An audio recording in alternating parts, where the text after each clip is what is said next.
il va nous dire chaque fois, veux-tu?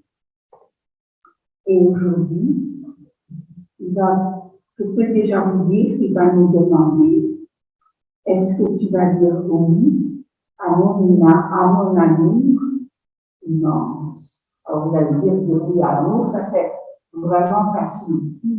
C'est pas si facile que ça, parce qu'en disant oui, on dit oui aussi au Seigneur. On fait de Jésus notre Seigneur. Nous allons expliquer tout cela dans ce. Vous avez déjà souvent entendu Dieu t'aime beaucoup. On l'a lu dans tous les parties. Dieu a de la tendresse pour toi. Mais moi, je trouve qu'à force d'entendre ça, ça peut presque devenir un peu comme un slogan. Mais oui, Dieu m'aime. Pourtant, il y a des hommes et des femmes qui disent Dieu m'aime parce qu'ils l'ont expérimenté. Ils l'ont ressenti au plus profond d'eux-mêmes et cela a changé toute leur vie. Alors, est-ce que nous ici, peut-être parmi nous, il y en a qui ont fait cette expérience de l'amour de Dieu? Peut-être qu'ils ont senti cette chaleur en eux, cette illumination. Et s'ils n'ont pas fait cette expérience, nous sommes là pour ça, ou pour la renouveler notre expérience de l'amour de Dieu. Et nous allons réfléchir, développer sur cet amour pour qu'il se manifeste à nous. La première expression de l'amour de Dieu, la plus fondamentale, où est-ce que nous allons la trouver?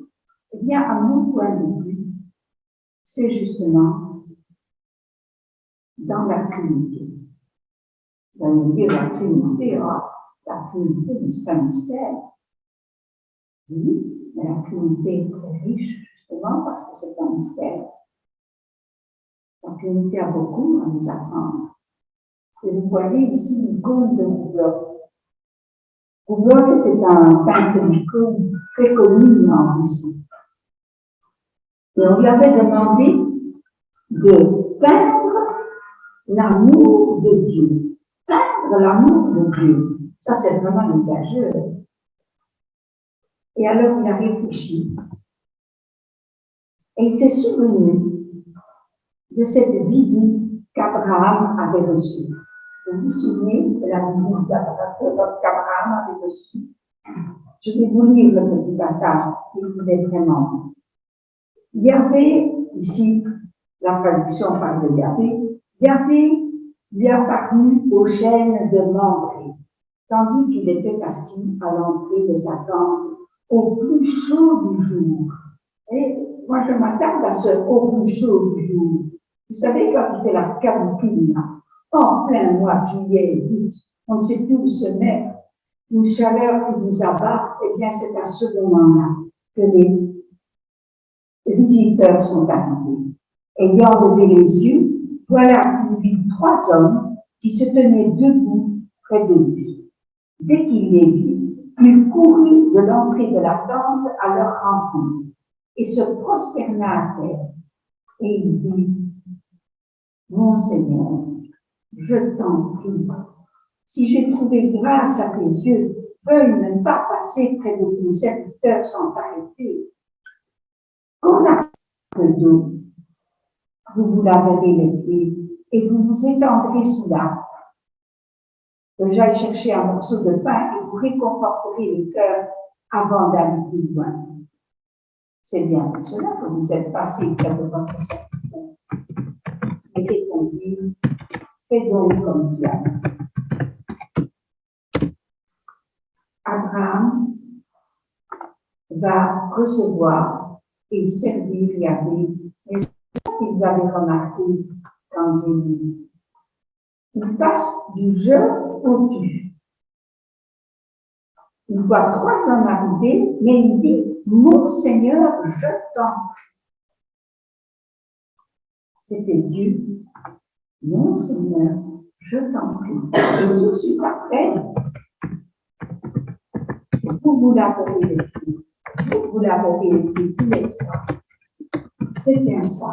La tradition a dit dans cette visite que Abraham avait reçu la visite du Dieu unique en trois personnes. Et Rudolf a repris ce thème dans son icône. Et si vous voyez bien, il a laissé de côté tout ce qui, d'après lui, n'était pas très important.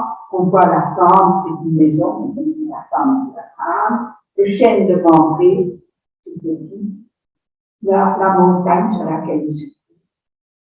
Mais ce qui est le plus important, ce qui a gardé, ce sont les trois visiteurs.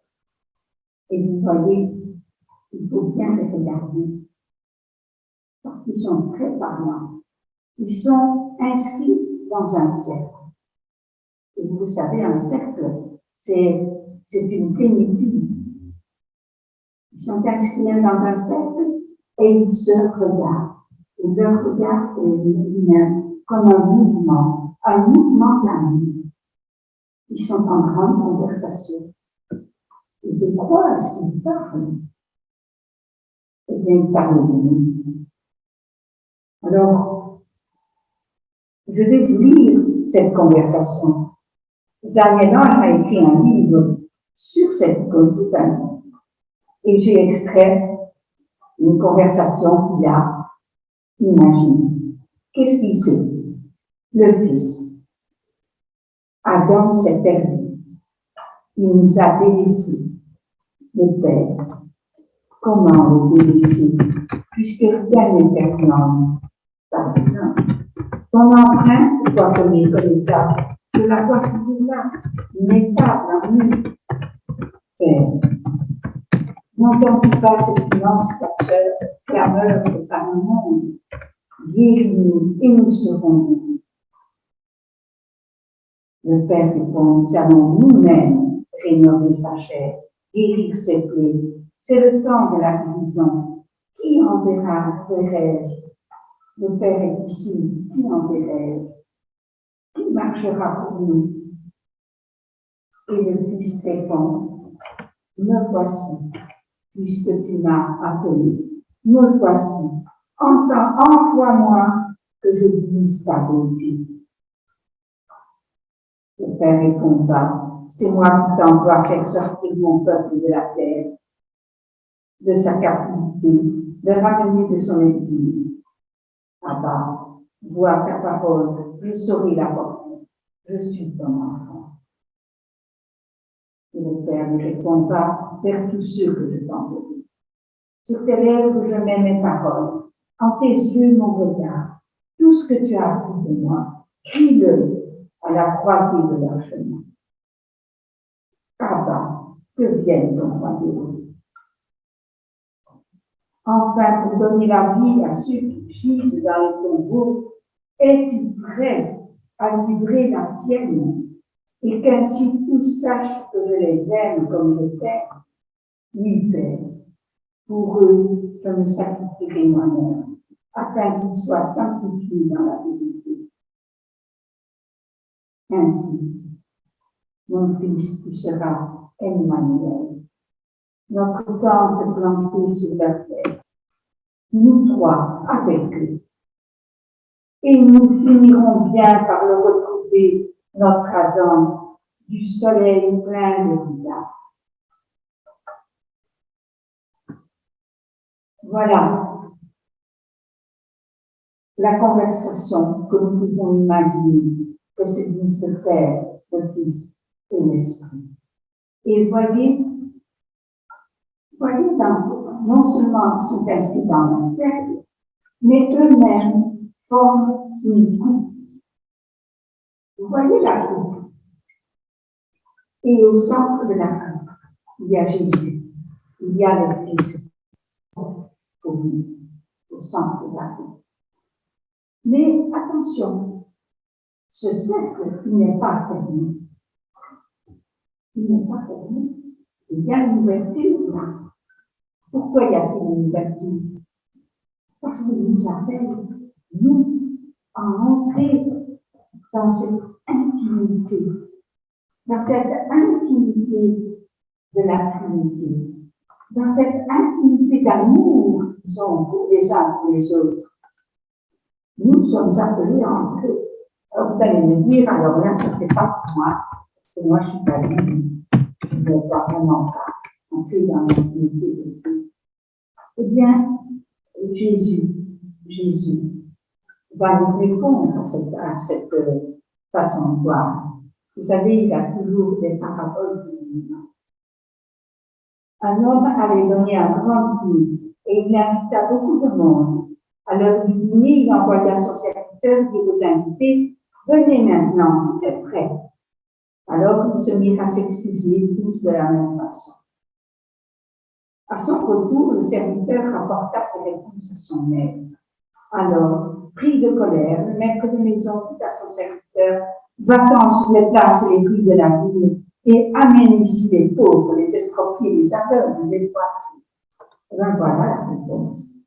Moi, je suis une aveugle, je suis peut-être boiteuse, je suis pécheresse, et c'est moi que je dois faire. C'est chacun de nous que Dieu appelle à entrer dans l'intimité de son amour. Et n'oublions pas que c'est Jésus qui, le premier, nous a ouvert la porte. Parce qu'il s'était donné. Il a pris notre condition. Lui qui était de condition divine, ne retint pas jalousement le rang d'égaler à lui. Mais il s'anéantit lui-même, prenant la condition d'esclave et devenant semblable aux hommes. S'étant comporté comme un homme, il s'humilia plus encore, obéissant jusqu'à la mort, et à la mort suivante. Voilà jusqu'où l'amour de Dieu a été pour nous. Il est venu prendre notre condition. Ça veut dire qu'il a fait passer par tout ce dont nous aussi, nos parents nous sommes passés, à part le péché, bien sûr. Il est né, il a grandi, il a appris, il a obéi, il a joué, il est devenu un homme. Il a eu faim, il a eu froid, il a eu soif, il a eu faim, il a fatigué comme nous. Et moi, j'aime bien, dans les évangiles, voir ces petits détails sur lesquels on n'appuie pas beaucoup, et qui montrent combien Jésus a vécu dans la même condition d'homme que nous.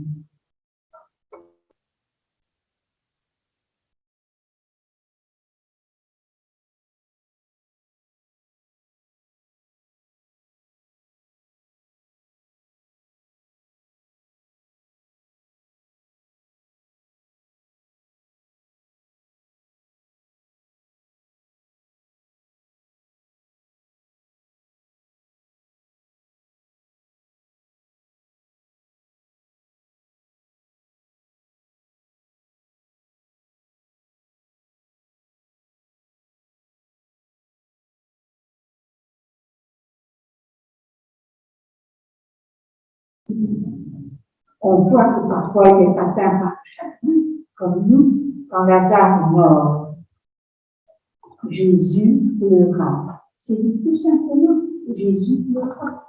Comme nous, quand on perd un être qui nous est cher, il a pleuré, il a eu ce sentiment, ce chagrin intérieur. Et puis parfois, la joie éclate en lui, l'exultation, l'action de l'Esprit Saint, et dit, je te loue, Père, Seigneur du ciel et de la terre. Et puis il a aimé Jésus, il a dit, bon, et c'est exact. Mais il a eu ces sentiments d'amour que nous avons de temps en temps, nous aussi. Quand vous vous souvenez, quand il a rencontré le jeune homme riche, il est dit que Jésus le regarda et se prit à l'aimer. Ça veut dire que ça ne pouvait pas dire qu'il n'aimait pas ce jeune homme avant, mais là, il a senti ce sentiment que nous aussi nous avons. Nous sentons un sentiment d'amour vis-à-vis de telle personne, vis-à-vis de tel enfant. Il a vécu ce que nous avons vécu, et bien sûr, il a souffert. Ça, nous le savons bien. Il a souffert sur la croix, je ne vais pas m'attaquer. Il a souffert toute sa passion. Mais il a aussi souffert dans sa vie d'homme. Saint Jean nous dit, il est venu parmi les hommes et les hommes ne l'ont pas reçu. Ça, il a vécu au jour le jour.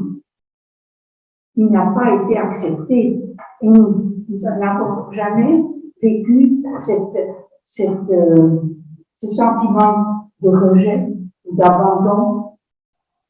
Qui d'entre nous n'a pas ressenti cela, que ce soit à la cour de récréation ou dans notre vie de travail? Nous ne sommes pas bien acceptés, nous ne sommes pas bien. Ça fait souffrir. Et bien, même là, Jésus, il a souffert. Il a souffert dans sa vie. Aussi, Dieu l'a-t-il souverainement élevé et y a-t-il donné le nom qui est au-dessus de tout nom, pour que tout, au nom de Jésus, s'agenouille au ciel, sur la terre, dans les enfers, et que toute langue proclame que Jésus-Christ est Seigneur à la gloire de Dieu le Père. Jésus est notre Seigneur. Mais vous avez déjà réfléchi que veut dire ce terme de Seigneur? Qu'est-ce que c'est un Seigneur? Quand on parle de Jésus, on dit le Seigneur. Quand on dit, on dit Seigneur. Qu'est-ce que c'est un Seigneur? Vous vous souvenez, au Moyen-Âge, il y avait des seigneurs, ils avaient un domaine, ils avaient un château, ils avaient des serviteurs, ils avaient des paysans qui travaillaient pour eux, des soldats qui se battaient pour eux. Ils avaient une autorité, ils avaient une puissance. C'était des seigneurs. Et dans l'Ancien Testament, combien de temps le peuple, lui, n'a-t-il pas vu en Dieu un Seigneur puissant, qui donnait, qui sauvait, mais qui punissait aussi, dont ils avaient crainte. Il a fallu beaucoup d'années pour que le peuple élu voit en Dieu que sa puissance était une puissance d'amour. Ça a été un long cheminement. Eh bien, Jésus est notre Seigneur et sa puissance, c'est une puissance d'amour. Sa démarche est une démarche d'amour.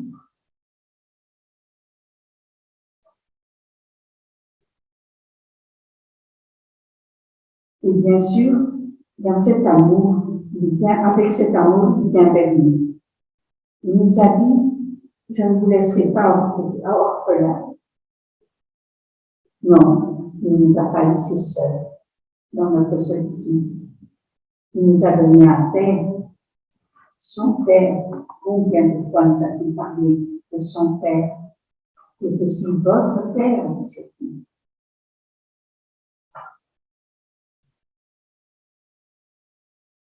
À tous ceux qui l'ont reçu, à ceux qui croient en son nom, il a donné le pouvoir de devenir enfants de Dieu. Ceux-là ne sont pas nés du sang, ni d'un pouvoir de la chair, ni d'un pouvoir d'homme, mais de Dieu. Jésus nous a donné un père, nous a donné une mère aussi. Marie est notre mère. Et il nous a donné des frères et des sœurs en quantité. Et il ne faut pas les chercher bien loin, on n'a qu'à se regarder, nous sommes tous des frères et des sœurs que Jésus nous a donnés. Et il nous donne tous les frères et sœurs qui sont dans l'Église, dans notre paroisse, dans notre communauté, dans notre famille, qui sont tous nos frères et sœurs. Et que nous demande Jésus? Eh bien, il nous demande de les aimer. Et cet amour que Jésus nous donne à nous, et aussi qu'il nous demande de vivre avec nos frères et sœurs, c'est un amour qui bouleverse tout, parce qu'il est tout à fait différent de ce que nous rencontrons dans notre monde. Avec Jésus, il n'y a plus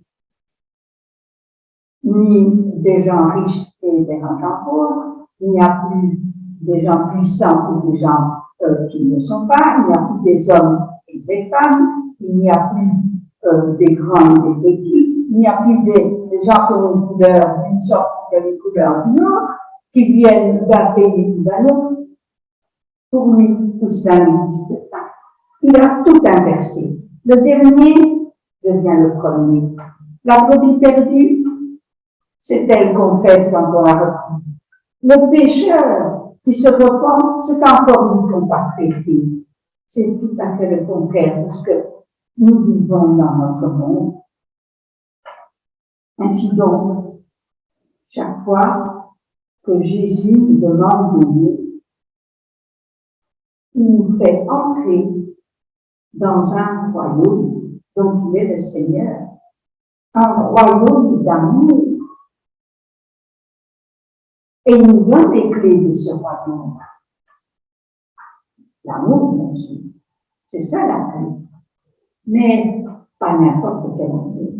Parce que c'est un peu dommage, parce que je sais que dans le grec, il y a plusieurs façons de parler de l'amour. Nous, on n'en a qu'un mot. On aime la terre et on aime son enfant et on aime Dieu. C'est toujours Dieu. Mais l'amour que Jésus nous demande de vivre est très beau. Exigence. Et tellement exigeant que nous en donnons même l'exemple. Jésus se lève de table, dépose son manteau, prend un linge dont il se ceint, il verse ensuite de l'eau dans un bassin et commence à laver les pieds des disciples et à les essuyer. Alors là, il y en a qui n'ont pas été d'accord. Vous savez bien que Pierre n'était vraiment pas content. Pourquoi? Parce que c'était un geste qu'on ne demandait même pas aux serviteurs juifs de faire, uniquement les esclaves. Tellement c'était un geste vraiment bas, considéré comme très bas, un service bas. Et lorsqu'il eut achevé de leur laver les pieds, Jésus prit son manteau, se mit à table et leur dit: comprenez-vous ce que je vous ai fait? Vous m'appelez le Maître et le Seigneur, et vous dites bien, car je le suis. Dès lors, si je vous ai lavé les pieds, moi, le Seigneur et le Maître, vous devez vous aussi laver les pieds les uns aux autres. Car c'est un exemple que je vous ai donné. Ce que j'ai fait pour vous, faites-le vous aussi. Et un peu plus tard, il insiste: aimez-vous les uns les autres. Comme je vous ai aimé, vous devez aussi vous aimer les uns les autres. Et il nous dit que si vous avez de l'amour les uns pour les autres, tous reconnaîtront que vous êtes mes disciples. Voilà la clé. C'est aimer, mais pas aimer comme ça, je t'aime bien, je t'aime bien, ça fait un petit gâteau. Non, c'est aimer en voulant le bien de l'autre. Comment vouloir le bien de l'autre si ce n'est pas en lui rendant le service dont il a besoin, le sourire dont il a besoin, la visite dont il a besoin. Tout cela, on peut appeler ça des services, entre guillemets.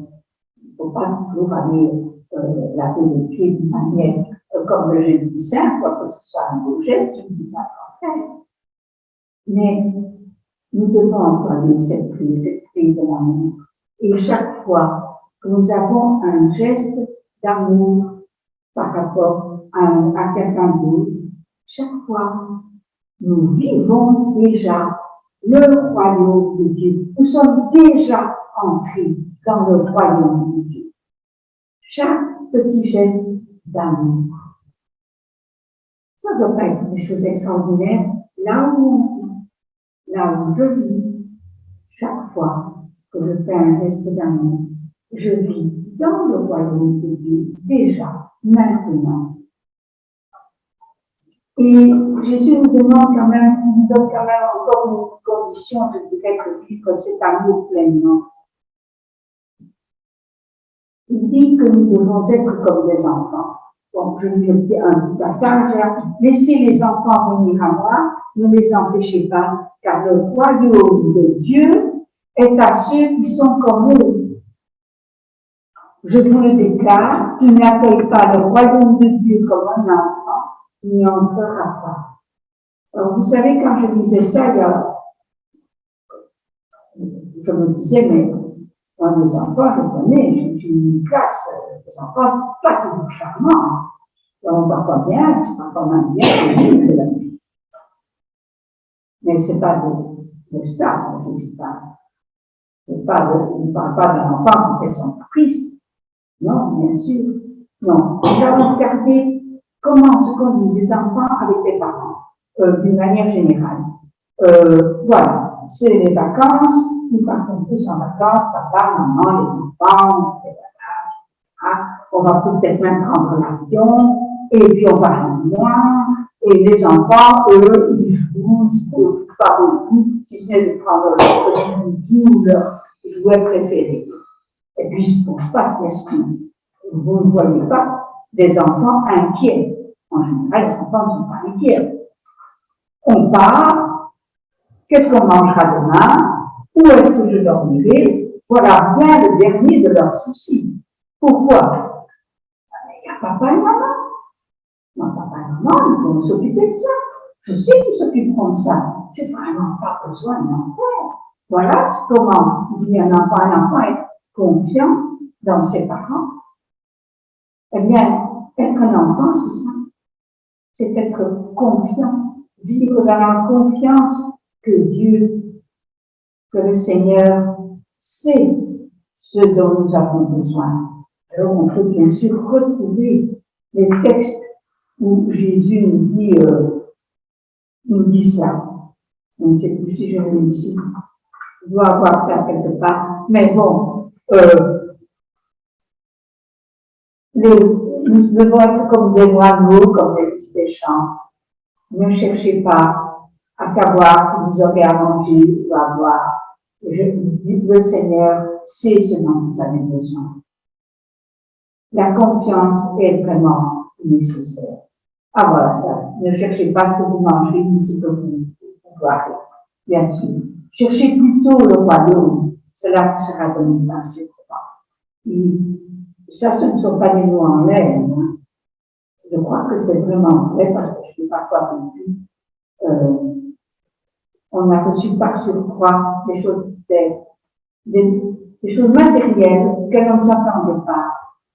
Parce que nous avions laissé de côté avec François d'autres éléments de notre vie de tous les jours pour le Seigneur. Je crois que on peut vraiment croire que c'est. Alors, redevenons un petit enfant confiant pour pouvoir rentrer dans le royaume de Dieu. Maintenant, il y a encore quelque chose que je voudrais vous faire remarquer. C'était 3. C'était 3. Et donc, Jésus n'a pas caché, il nous l'a dit, il est entré par la porte étroite. Large est la porte et spacieux le chemin qui mène à la perdition, et nombreux sont ceux qui s'y engagent. C'est la facilité, bien sûr. Combien étroite est la porte et resserré le chemin qui mène à la vie, et peu nombreux sont ceux qui donc, le chemin de l'amour, il passe par une porte étroite. Ça veut dire que, c'est sûr, si on veut passer par cette porte, il y aura des sacrifices à faire, des choses qu'on devra laisser tomber, auxquelles on devra renoncer. Le Seigneur nous montrera ce qu'il faut faire à ce moment. Et être au service de ses frères et sœurs, ce n'est pas toujours facile. Cela demande de s'oublier, d'oublier ses propres envies, ses propres besoins pour aller vers les autres. Oui, c'est vrai, la porte est étroite.